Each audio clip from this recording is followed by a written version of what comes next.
পটল দিয়ে তৈরি আজকে একটা ভিন্ন রকমের ভর্তার রেসিপি শেয়ার করছি। এই ভর্তাটা একবার বানিয়ে 5 থেকে 6 দিন রেখে খাওয়া যাবে। এখানে আমি 5 থেকে 6টা পটল নিয়েছি। এখন পটলের উপরের যে পাতলা একটা সবুজ খোসা আছে সেটা আমি ফেলে দিচ্ছি ছুরির সাহায্যে। এখন এগুলোকে ছোট ছোট করে কেটে নিয়ে ব্লেন্ড করে নিব। আপনারা চাইলে পাটায়ও বেটে নিতে পারবেন। এবার তো চুলায় একটা কড়াই বসিয়ে দিয়ে দিলাম সরিষার তেল পরিমাণ মতো, সাথে দিয়ে দিব রসুনের কিমা। এবার রসুনটাকে একটু ভেজে নিয়ে এখানে দিয়ে দিব পেঁয়াজ। তো ভর্তায় একটু পেঁয়াজটা বেশি দিলে অনেক বেশি ভালো লাগে।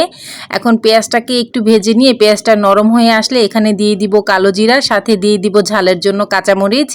এখন এখানে দিয়ে দিব পটলের বাটা।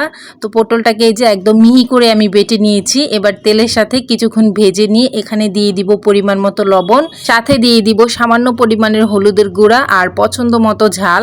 এখানে মরিচের গুঁড়া দিয়ে দিচ্ছি। এবার কিছুক্ষণ সময় নিয়ে আবারও ভেজে নিব। তো যত বেশি ভাজা হবে পটলের ভর্তাটা খেতে কিন্তু তত বেশি মজা হবে। তো নামানোর আগ মুহূর্তে দিয়ে দিচ্ছি সামান্য পরিমাণের গরম মশলা গুঁড়া।